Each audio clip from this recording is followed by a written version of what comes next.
অবশেষে বরফ গলল সম্পর্কে। ওভাল অফিসে ট্রাম্প আমদানি বৈঠক, নিউ ইয়র্কের সমস্যা তুলে ধরে উদ্বেগ নবনির্বাচিত মেয়রের, সহযোগিতার আশ্বাস মার্কিন প্রেসিডেন্টের। গাজায় যুদ্ধবিরতি লঙ্ঘন করে ইসরায়েলি অভিযান চলছেই। পূর্ব জেরুজালেম ও পশ্চিম তীরে হামলায় নিহত ৩ আইসিসি কর্মকর্তাদের ওপর মার্কিন নিষেধাজ্ঞায় জাতিসংঘের নিন্দা। ভেনেজুয়েলার আকাশপথে চলাচলকারী মার্কিন এয়ারলাইন্সগুলোকে সতর্ক করল যুক্তরাষ্ট্র। শিগগিরই মাদুরোর সঙ্গে আলোচনায় বসবেন ট্রাম্প। যুদ্ধ নয়, শান্তি চায় কারাকাস। এবং দক্ষিণ আফ্রিকায় G20 শীর্ষ সম্মেলন, যোগ দিচ্ছে না যুক্তরাষ্ট্র, রাশিয়া ও চীন। ট্রাম্পের সম্মেলন বর্জন নিয়ে সমালোচনা।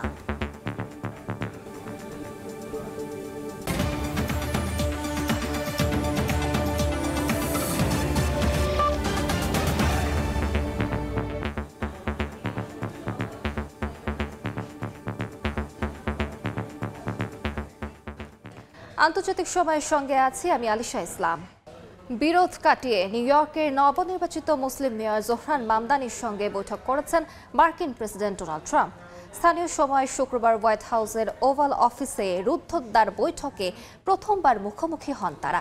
নিউ ইয়র্কের উন্নয়নে সহযোগিতার প্রতিশ্রুতি দেন মার্কিন প্রেসিডেন্ট।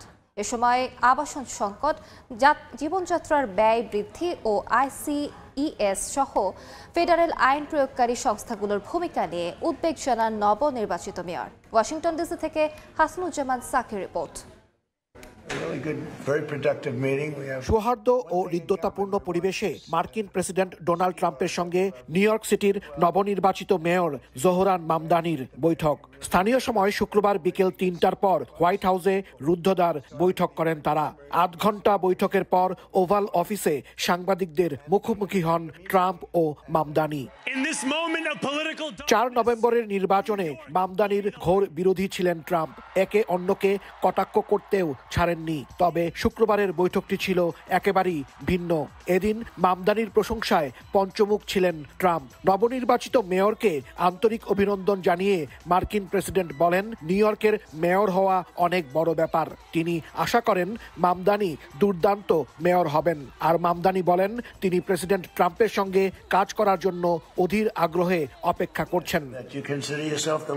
বৈঠকে নিউ ইয়র্কের আইন শৃঙ্খলা পরিস্থিতি, অপরাধ প্রবণতা, আবাসন সংকট, জীবনযাত্রার ব্যয় ও অর্থনৈতিক নিরাপত্তার উদ্বেগ নিয়ে ফলপ্রসূ আলোচনা হয়েছে বলে জানান ট্রাম্প মামদানি। আমাদের একটা দারুণ বৈঠক হলো, খুবই ভালো, খুবই ফলপ্রসূ। আমাদের একটা মিল আছে। আমরা দুজনই চাই আমাদের এই প্রিয় শহরটা ভালোভাবে এগিয়ে যাক। আর আমি মেয়রকে অভিনন্দন জানিয়েছি। তিনি সত্যিই অসাধারণ একটি নির্বাচন লড়েছেন। প্রাথমিক থেকেই খুবই দক্ষ, কঠিন প্রতিদ্বন্দ্বীদের বিরুদ্ধে তিনি সবাইকে খুব সহজেই হারিয়েছেন। প্রেসিডেন্টের সঙ্গে আমার বৈঠকটা খুবই ফলপ্রসূ ছিল। আমরা দুজনই নিউ ইয়র্ক সিটিকে ভালোবাসি। এই শহরেই আমাদের মিল। আর এই শহরের মানুষকে কিভাবে সাশ্রয়ী জীবন ফিরিয়ে দেওয়া যায়, সেটাই ছিল আলোচনার মূল বিষয়। চলতি মাসের শুরুতে অনুষ্ঠিত নির্বাচনে সাবেক গভর্নর অ্যান্ড্রু কুমোকে বিশাল ব্যবধানে পরাজিত করে নিউ ইয়র্ক সিটির ইতিহাসে প্রথম মুসলিম মেয়র নির্বাচিত হন ৩৪ বছর বয়সী ডেমোক্র্যাট নেতা জোহরান মামদানি। ১ জানুয়ারি বর্তমান মেয়র এরিক অ্যাডামসের কাছ থেকে দায়িত্ব নেবেন তিনি। হাতে গোনা মাত্র কয়েকটা দিন আগেই ট্রাম্প মামদানি ছিলেন মুখোমুখি। অবশেষে সম্পর্কে সেই বরফ গলতে শুরু করেছে। বিশ্লেষকদের ধারণা, ট্রাম্প মামদানির ওভাল অফিসের এই বৈঠক নিউ ইয়র্কবাসীকে আপাতত কিছুটা হলেও স্বস্তি এনে দেবে। হাসানুজ্জামান সাকি, সময় সংবাদ, ওয়াশিংটন ডিসি। যুদ্ধবিরতির মধ্যেই গাজার উত্তরাঞ্চলে স্থল অভিযান চালিয়েছে ইসরায়েল। উপত্যকা কর্তৃপক্ষের অভিযোগ, ইয়েলো লাইন পশ্চিম দিকে ঠেলে সামরিক অঞ্চল বড় করছে দখলদার বাহিনী। পূর্ব জেরুজালেম থেকে পশ্চিম তীরের সবখানেই বাড়ছে সহিংসতা, গ্রেফতার আর বসতি স্থাপনকারীদের হামলা। এতে একদিনে নিহত হয়েছেন আরও ৩ ফিলিস্তিনি। লেবাননের দক্ষিণাঞ্চলেও ইসরায়েলি বোমা বর্ষণে একজন নিহত হয়েছেন। এদিকে ICC কর্মকর্তাদের ওপর মার্কিন নিষেধাজ্ঞা নিয়ে ক্ষোভ জানিয়েছে জাতিসংঘ। গাজা উপত্যকার তুফা ও সুজাইয়ার মতো উত্তরের এলাকাগুলোতে ৩০০ মিটার ভেতর পর্যন্ত ঢুকে পড়েছে ইসরায়েলি সাঁজোয়া যান। গাজা সিটি কর্তৃপক্ষ বলছে ইয়েলো লাইন পশ্চিম দিকে ঠেলে সামরিক অঞ্চল ইচ্ছাকৃতভাবে বড় করছে দখলদার বাহিনী। এতে নিরাপদ ভেবে থাকা পরিবারগুলো আবারও বাস্তুচ্যুত হচ্ছে। জাতিসংঘ বলছে ১০ অক্টোবর যুদ্ধবিরতি শুরু হওয়ার পর এখন পর্যন্ত গাজায় শুধু শিশুই নিহত হয়েছে অন্তত ৬৭ জন। পূর্ব জেরুজালেমের কাফর আকাবে ফিলিস্তিনি কিশোরদের গুলি করে হত্যা করেছে ইসরায়েলি বাহিনী। নাবলুসের কাছে থাকা এক বাসিন্দাকে বাড়িতে ঢুকে গুলি করে লাশ নিয়ে যায় সেনারা। রেড ক্রিসেন্টের সদস্যদেরও ঘটনাস্থলে ঢুকতে দেয়নি তারা। তুবাস, জর্ডান ভ্যালি, বেথলহেম সব জায়গায় রাতভর অভিযান, গ্রেপ্তার আর টিয়ার গ্যাসে অসুস্থ মানুষদের সংখ্যাও বাড়ছে। অন্যদিকে অবৈধ ইসরায়েলি বসতি স্থাপনকারীরা হুয়ারা ও আবু ফালা এলাকায় বাড়িঘর পুড়িয়ে দিয়েছে।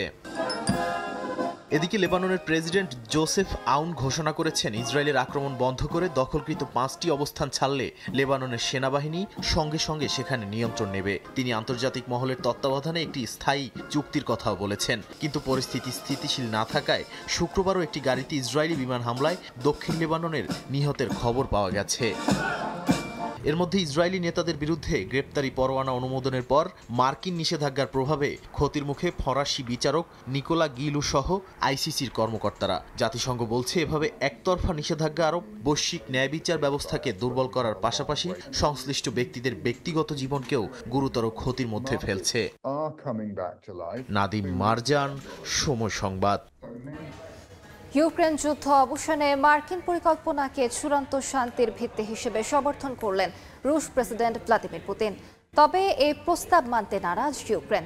দেশটি জানিয়েছে এই প্রস্তাবের মাধ্যমে দেশের মর্যাদা ও ভূখণ্ড উভয়ই ঝুঁকিতে পড়বে। এদিকে শান্তি প্রস্তাব মেনে নিতে ইউক্রেনকে আগামী বৃহস্পতিবার পর্যন্ত সময় বেঁধে দিয়েছেন মার্কিন প্রেসিডেন্ট ডোনাল্ড ট্রাম্প। এ অবস্থায় ইউরোপীয় নেতাদের সঙ্গে টানা পরামর্শে ব্যস্ত জেলেনস্কি। ওয়াশিংটনের পাঠানো ২৮ দফা পরিকল্পনা শান্তি সমঝোতার ভিত্তি হতে পারে বলে জানিয়েছেন রুশ প্রেসিডেন্ট ভ্লাদিমির পুতিন। স্থানীয় সময় শুক্রবার তিনি জানান, পরিকল্পনাটি এখনো বিস্তারিতভাবে আলোচনায় না এলেও রুশ বাহিনী যে অগ্রসর হচ্ছে এ বাস্তবতা কিয়েভ ও ইউরোপ এখনো বুঝতে পারছে না। তার দাবি, ইউক্রেন আপত্তি জানালেও যুদ্ধ থামাতে হলে রাজনৈতিক শর্ত মেনে নিতে হবে। এদিকে মার্কিন প্রেসিডেন্ট ডোনাল্ড ট্রাম্প বলেছেন, থ্যাঙ্কসগিভিং এর মধ্যেই কিয়েভকে ফ্রেমওয়ার্ক ডিল গ্রহণ করতে হবে। তবে এতে এমন কিছু প্রস্তাব রয়েছে যা আগে থেকেই প্রত্যাখ্যান করেছে ইউক্রেন, বিশেষ করে অঞ্চল সমর্পণ এবং ন্যাটোতে যোগদানের আকাঙ্ক্ষা পরিত্যাগের বিষয়টি। এই কারণে কিয়েভ বলছে, সমঝোতার এই প্রস্তাবের মাধ্যমে দেশের মর্যাদা ও ভূখণ্ড উভয়ই ঝুঁকিতে পড়বে। জাতির উদ্দেশ্যে প্রেসিডেন্ট জেলেনস্কি জানান, ইউক্রেন তার ইতিহাসের সবচেয়ে কঠিন এক মুহূর্ত পার করছে।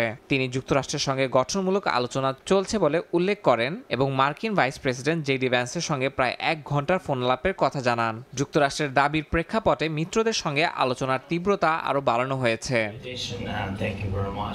কিয়েভ জানিয়েছে, মার্কিন পরিকল্পনা নিয়ে ইউরোপীয় কমিশনের president Ursula von der Leyen, council president Antonio Costa এবং ন্যাটো মহাসচিব মার্ক রুটের সঙ্গে জেলেনস্কি ফোনালাপ করেছেন। এছাড়া জার্মান চ্যান্সেলর সহ ফরাসি প্রেসিডেন্ট ইমানুয়েল ম্যাক্রো এবং ব্রিটিশ প্রধানমন্ত্রী কিয়ার স্টারমারের সঙ্গেও কথা বলেছেন তিনি। আগামী কয়েকদিনে আরও বৈঠক ও ফোনালাপ নির্ধারিত আছে, যেখানে যুক্তরাষ্ট্র, ইউরোপ, ইউক্রেনের দলগুলো যৌথভাবে কাজ করবে বলে জানিয়েছে দেশটি। ইয়াসিন মোহাম্মদ জিসান, সময় সংবাদ। ভেনেজুয়েলার আকাশপথে চলাচলকারী মার্কিন এয়ারলাইন্সগুলোকে সম্ভাব্য বিপজ্জনক পরিস্থিতির সম্পর্কে সতর্ক করেছে যুক্তরাষ্ট্রের ফেডারেল এভিয়েশন অ্যাডমিনিস্ট্রেশন। অঞ্চলটিতে সতর্কতার সঙ্গে ফ্লাইট পরিচালনারও আহ্বান জানিয়েছে সংস্থাটি। এদিকে শিগগিরই ভেনেজুয়েলার প্রেসিডেন্ট নিকোলাস মাদুরোর সঙ্গে আলোচনায় বসবেন বলে জানিয়েছেন মার্কিন president Donald Trump. Washington Caracas উত্তেজনার মধ্যেই প্রেসিডেন্ট মাদুরো বলেছেন, যুদ্ধ নয়, শান্তি চায় তার দেশ। স্থানীয় সময় শুক্রবার ভেনেজুয়েলার রাজধানী কারাকাসের শিক্ষার্থী দিবস উপলক্ষে আয়োজিত মিছিল ও সমাবেশে অংশ নেন প্রেসিডেন্ট মাদুরো। এ সময় যুক্তরাষ্ট্রের সঙ্গে চলমান উত্তেজনার প্রসঙ্গ টেনে তরুণদের উদ্দেশ্যে যুদ্ধের বদলে শান্তি প্রতিষ্ঠার উপর গুরুত্বারোপ করেন তিনি। ভেনেজুয়েলার বিরুদ্ধে ষড়যন্ত্র রুখতে যুক্তরাষ্ট্রে আন্দোলনরত শিক্ষার্থীদের সঙ্গে সম্পর্ক জোরদারের আহ্বান জানান মাদুরো। বলেন, এতে ভেনেজুয়েলার বিরুদ্ধে চলমান মার্কিন যুদ্ধ হুমকি মোকাবিলায় আন্তর্জাতিক সংহতি তৈরি হবে। যুক্তরাষ্ট্রের ছাত্র আন্দোলন ও শিক্ষার্থীদের সঙ্গে সংযোগ স্থাপন করো। ভেনেজুয়েলা শান্তি চায়, ছাত্রদের সম্মিলিত কণ্ঠে বলতে হবে আমরা যুদ্ধ চাই না। ওয়াশিংটন ডিসি কারাকাস সম্পর্কের দিন দিন অবনতি হচ্ছে। ক্যারিবীয় অঞ্চলে মার্কিন সামরিক উপস্থিতি বাড়ানোকে মাদুরো প্রশাসন ক্ষমতার চর্চা হিসেবে দেখছে। এর মধ্যেই কার্টেল দে লস সোলে নামে কথিত ড্রাগ নেটওয়ার্ককে বিদেশি সন্ত্রাসী সংগঠন হিসেবে ঘোষণা দেওয়ার কথা জানিয়েছে যুক্তরাষ্ট্র। হোয়াইট হাউসের দাবি নিকোলাস মাদুরো ও ভেনেজুয়েলার সামরিক কর্মকর্তারা সংগঠনটির নেতৃত্বে রয়েছেন, যদিও তা অস্বীকার করেছে কারাকাস। এদিকে ভেনেজুয়েলার আকাশপথে চলাচলকারী মার্কিন এয়ারলাইন্সগুলোকে সম্ভাব্য বিপজ্জনক পরিস্থিতি সম্পর্কে সতর্ক করেছে যুক্তরাষ্ট্রের federal aviation administration.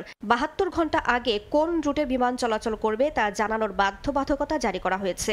American airlines জানায় অক্টোবর থেকেই তারা ভেনেজুয়েলার আকাশপথ এড়িয়ে চলছে। সংস্থাটি জানায় 2019 সাল থেকেই দেশটিতে মার্কিন যাত্রী ও কার্গো বিমানের সরাসরি ফ্লাইট বন্ধ, তবে দক্ষিণ আমেরিকার কিছু রুটে এখনও বিমান চলাচল করে। রাইসা জান্নাত, সময় সংবাদ। দক্ষিণ আফ্রিকার জোহানেসবার্গে শুরু হয়েছে G20 শীর্ষ সম্মেলন। বিশ্বের বৃহৎ অর্থনীতির দেশগুলো এবারের আয়োজনে অংশ নিলেও যোগ দিচ্ছে না যুক্তরাষ্ট্র, রাশিয়া ও চীন। মার্কিন প্রেসিডেন্ট ডোনাল্ড ট্রাম্পের সম্মেলন বর্জন নিয়ে চলছে তুমুল সমালোচনা। এবারের শীর্ষ সম্মেলনে আফ্রিকার উন্নয়ন ও ইউক্রেন ইস্যু গুরুত্ব পাবে। দক্ষিণ আফ্রিকার অর্থনৈতিক কেন্দ্র জোহানেসবার্গে একে একে পৌঁছেছেন তুর্কি president Recep Tayyip Erdogan, British প্রধানমন্ত্রী কিয়ার স্টারমার, ফরাসি প্রেসিডেন্ট ইমানুয়েল ম্যাক্রো ও German chancellor Friedrich Merz. UAE প্রতিনিধিত্ব করেছেন আবুধাবির crown prince Sheikh Khaled. Ukraine শান্তি পরিকল্পনা নিয়ে স্টারমার, ম্যাক্রো, মের্জ এরই মধ্যে জেলেনস্কির সঙ্গে যৌথ আলোচনা করেছেন, যেখানে স্টারমার জোর দিয়েছেন ইউক্রেন সম্পর্কিত সব সিদ্ধান্তই ইউক্রেনেরই হওয়া উচিত। প্রথমবার যুক্তরাষ্ট্র, চীন ও রাশিয়ার শীর্ষ নেতৃত্ব একসঙ্গে অনুপস্থিত থাকছে G20 সম্মেলন থেকে। দক্ষিণ আফ্রিকায় শ্বেতাঙ্গ নির্যাতন সংক্রান্ত বিতর্কিত দাবির জেরে প্রেসিডেন্ট ট্রাম্প পুরোপুরি বর্জন করেছেন সম্মেলনকে। এমনকি কোনো প্রতিনিধিত্ব দলও পাঠাননি তিনি। পুতিন আন্তর্জাতিক অপরাধ আদালতের গ্রেফতারির ঝুঁকিতে বিদেশ ভ্রমণ এড়িয়ে গেছেন, আর চীনা প্রেসিডেন্ট শি জিনপিং কোনো ব্যাখ্যা ছাড়াই অংশ নিচ্ছেন না। সম্মেলন শুরুর আগেই দক্ষিণ আফ্রিকার প্রেসিডেন্ট রামাফোসার সঙ্গে সাক্ষাৎ করেছেন চীনের প্রধানমন্ত্রী লি চিয়াং। তিনি বলেছেন, আফ্রিকার কণ্ঠ আন্তর্জাতিক পরিমণ্ডলে আরও জোরদার করতেই আফ্রিকান মাটিতে প্রথম G20 আয়োজন। আফ্রিকার উন্নয়ন, বহুপাক্ষিকতা ও বৈশ্বিক বৈষম্য কমানোর মতো বিষয়গুলোই এবার দক্ষিণ আফ্রিকার আলোচ্যসূচির কেন্দ্রে থাকবে বলে জানানো হয়েছে। বিশ্ব নেতারা পৌঁছানোয় দক্ষিণ আফ্রিকায় জেগে উঠেছে লিঙ্গ নির্যাতন বিরোধী আন্দোলন। কেপটাউন ও জোহানেসবার্গ জুড়ে নীরব শোক, মক কফিন ও মুখ বন্ধ প্রতীকের মাধ্যমে নারীরা ফেমিসাইড সংকটকে জাতীয় দুর্যোগ হিসেবে ঘোষণার দাবি তুলেছেন। ইয়াসিন মোহাম্মদ জিসান, সময় সংবাদ। পাকিস্তানের খাইবার পাখতুনখোয়া প্রদেশে শান্তি কমিটির অফিসে বন্দুক হামলায় 7 জন নিহত হয়েছেন। পুলিশ বলছে 52 জেলার শান্তি কমিটির ওই অফিসে হামলাকারী অতর্কিতভাবে গুলি ছুড়লে এই হতাহতের ঘটনা ঘটে। নিহতদের মধ্যে একজন জঙ্গি কাজের সঙ্গে সম্পৃক্ত থাকলেও পরবর্তীতে রাষ্ট্রের কাছে আত্মসমর্পণ করে সাধারণ জীবনে ফিরে আসেন তিনি। প্রাথমিকভাবে পারিবারিক বিবাদের কারণে এই হামলা চালানো হয়েছে বলে ধারণা করছে পুলিশ। এই ঘটনার তীব্র নিন্দা জানিয়ে জড়িতদের শনাক্ত করে শাস্তি নিশ্চিত করতে সংশ্লিষ্টদের প্রতি নির্দেশ দিয়েছেন প্রধানমন্ত্রী শাহবাজ শরীফ।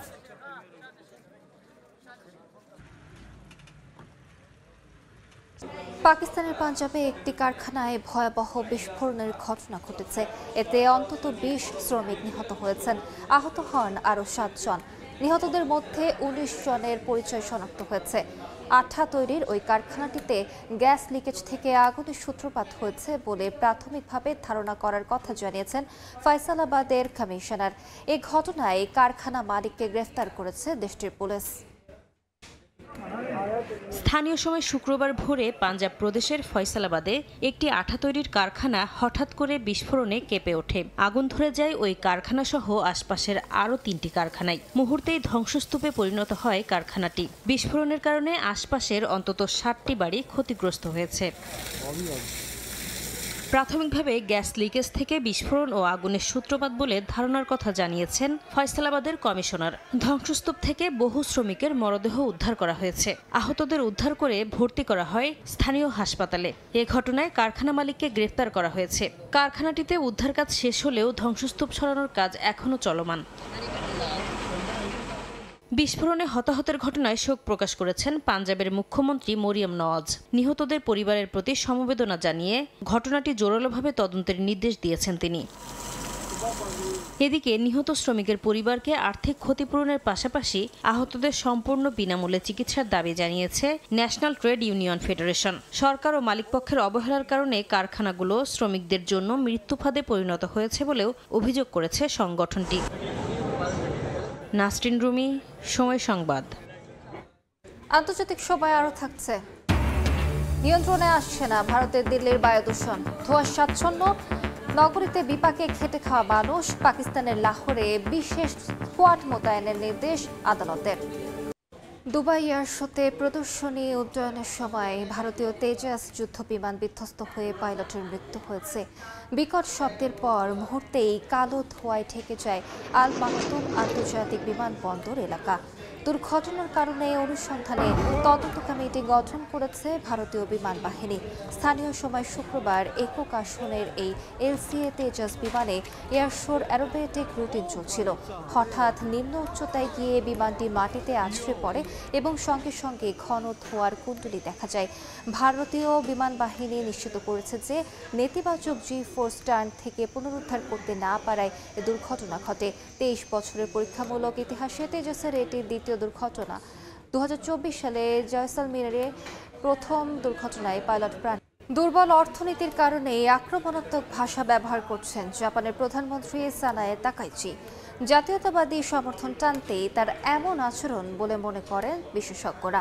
তাকাইচির বিতর্কিত মন্তব্যের কারণে কূটনৈতিক সম্পর্ক পড়েছে ঝুঁকির মুখে। এছাড়া আঞ্চলিক উত্তেজনা বাড়ার শঙ্কাও করছেন অনেকেই।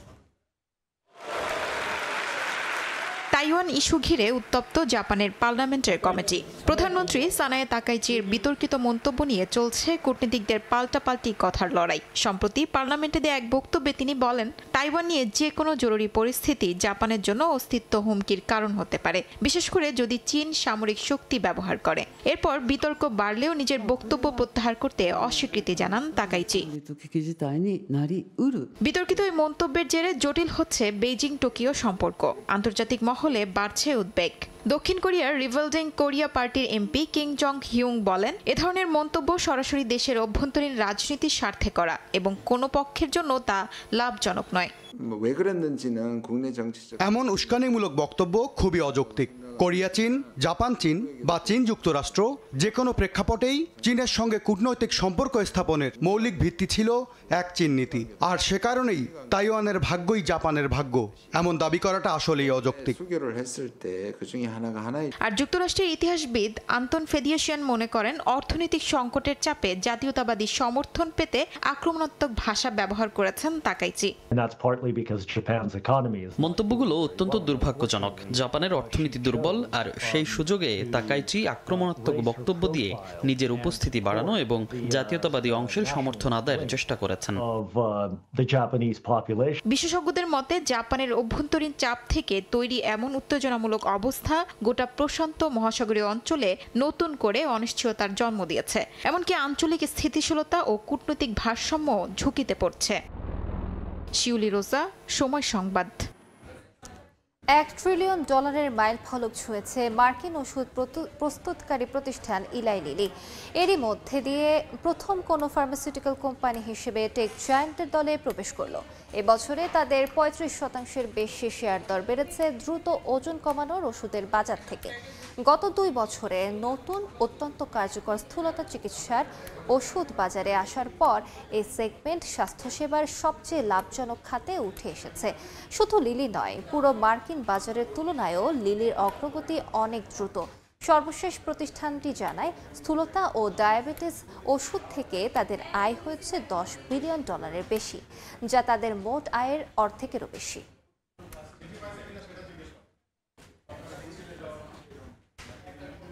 শ্বাসরুদ্ধকর বায়ু দূষণের চাপে ভারতের দিল্লি ও পাকিস্তানের লাহোর ধোঁয়াশায় 2 নগরীর বায়ুমান বিপজ্জনক পর্যায়ে রয়েছে। দিল্লিতে সবচেয়ে বেশি বিপাকে পড়েছেন খেটে খাওয়া সাধারণ মানুষ। লাহোরে আদালত কঠোর হওয়ার পরও বাড়ছে নির্মাণ কাজ ও যানবাহনের দাপট। পরিস্থিতি নিয়ন্ত্রণে শহরটিতে 2 সপ্তাহ পরিবেশ পর্যবেক্ষণ স্কোয়াড মোতায়েনের নির্দেশ দিয়েছেন আদালত। শনিবার সকালে ভারতের দিল্লি শহরের বায়ুমান রেকর্ড করা হচ্ছে 361, যা খুবই বিপজ্জনক হিসেবে বিবেচনা করা হয়।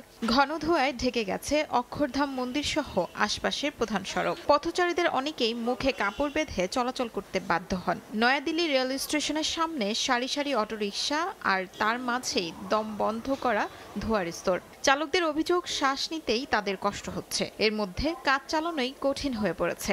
সরকারের সহায়তা ছাড়া পরিস্থিতি আরো ভয়াবহ হবে বলে আশঙ্কা তাদের। দূষণ ভয়াবহভাবে বেড়ে গেছে, এখন এর সঙ্গে থাকা কঠিন হয়ে পড়েছে। আমরা খুব কষ্টে আছি, অটোরিকশা চালানোই কঠিন হয়ে যাচ্ছে। কাজ তো করতেই হবে, খেতে হলে কাজ ছাড়া কোনো উপায় নেই। এদিকে লাহোর হাইকোর্ট শহরের নিয়ন্ত্রণহীন নির্মাণ কাজকে দূষণের বড় উৎস হিসেবে কঠোর ভাষায় সমালোচনা করেছে। বিচারপতি শাহিদ করিম বলেন, শুধু এন্টি স্মোক পদক্ষেপে কোনো বাস্তব পরিবর্তন আসবে না। যেসব যানবাহন মারাত্মক ধোঁয়া ও দূষণের জন্য দায়ী, সেগুলোর বিরুদ্ধে অভিযান জোরদারের নির্দেশ দেন তিনি। সেই সঙ্গে শহরের নির্মাণ কাজে লাগাম টেনে ধরারও পরামর্শ দেন আদালত। আগামী 2 সপ্তাহ শহরের রাস্তায় পরিবেশ পর্যবেক্ষণ স্কাউট মোতায়েনের নির্দেশ দিয়েছেন। ওয়াসার পানি মিটার প্রকল্পে ধীরগতির তীব্র সমালোচনা করে আদালত জানান, দৃশ্যমান, কঠোর ও সমন্বিত ব্যবস্থা ছাড়া লাহোরের পরিবেশের বাস্তব উন্নতি সম্ভব নয়। শিউলি রোজা, সময় সংবাদ। ফ্রান্সের রাজধানী প্যারিসের মিউজে দ্য ল হোম জাদুঘরে শুরু হয়েছে মানব মমি প্রদর্শনী। প্রবেশে সতর্কতা থাকলেও দর্শকদের উপচে পড়া ভিড়। প্রদর্শনীটি চলবে 2026 সালের 25 মে পর্যন্ত। প্যারিসের এই প্রদর্শনী শুধু দর্শনীয় নয়, বরং মৃত্যু, ইতিহাস আর মানুষের অদেখা অভিযাত্রার এক অনন্য গবেষণাগার। ফরাসি শহর স্ট্রাসবুর্গের কিশোরী থেকে শুরু করে আন্ডেস পর্বতের তরুণী, প্রদর্শনী জুড়ে রাখা হয়েছে বিরল মানব মমি, যেগুলো আগ্রহের সঙ্গে ঘুরে ঘুরে দেখছেন দর্শনার্থীরা। খোলা মুখ, জড়সড় ভঙ্গির অদ্ভুত অবয়ব দর্শকদের চমকে দিচ্ছে প্রতিটি মিনিটে। মমি প্রদর্শন নিয়ে ফরাসি গবেষকদের বক্তব্য, মৃতদেহ দেখানোর বিষয়টি অত্যন্ত সংবেদনশীল, তাই পুরো প্রদর্শনী সাজানো হয়েছে মৃতদের প্রতি সম্মান রেখে। তারা কারা ছিলেন, কিভাবে বাঁচতেন এবং কিভাবে এসব দেহ জাদুঘরে এলো, এসবই তুলে ধরা হচ্ছে তথ্য সমৃদ্ধ ব্যাখ্যা সহ। এগুলো সত্যি বিরল রত্ন। এভাবে সংরক্ষিত মমি দেখা সৌভাগ্যের ব্যাপার। এতে আমাদের বৈজ্ঞানিক গবেষণায় অগ্রগতি হয়। বোঝা যায় প্রাচীনকালে কিভাবে এসব করা হতো এবং অন্যরা কি করছিল। আপনি যখন মমির প্রদর্শনীতে যান, তখন মমি দেখা এবং কিছুটা সংবেদনশীল গল্প শোনার জন্য প্রস্তুত থাকতে হবে। প্রদর্শনী ঘুরে দর্শনার্থীরা মানব মমি তৈরির কৌশল জানতে পারবেন বলে জানান জাদুঘর কর্তৃপক্ষ। রাজধানী প্যারিসের মিউজে দ্য ল হোমের এই প্রদর্শনীটি চলবে 2026 সালের 25 মে পর্যন্ত। অর্জিতা শেহসিন, সময় সংবাদ। আন্তর্জাতিক সময়ের শীর্ষ সংবাদগুলো জানিয়ে দিচ্ছি আরেকবার। অবশেষে বরফ গলল সম্পর্কের। ওভাল অফিসে ট্রাম্প মামদানি বৈঠক। নিউ ইয়র্কের সমস্যা তুলে ধরে উদ্বেগ নবনির্বাচিত মেয়রের। সহযোগিতার আশ্বাস মার্কিন প্রেসিডেন্টের। গাজায় যুদ্ধবিরতি লঙ্ঘন করে ইসরায়েলি অভিযান চলছেই। পূর্ব জেরুজালেম ও পশ্চিম তীরে হামলায় নিহত 3। আইসিসি কর্মকর্তাদের ওপর মার্কিন নিষেধাজ্ঞায় জাতিসংঘের নিন্দা।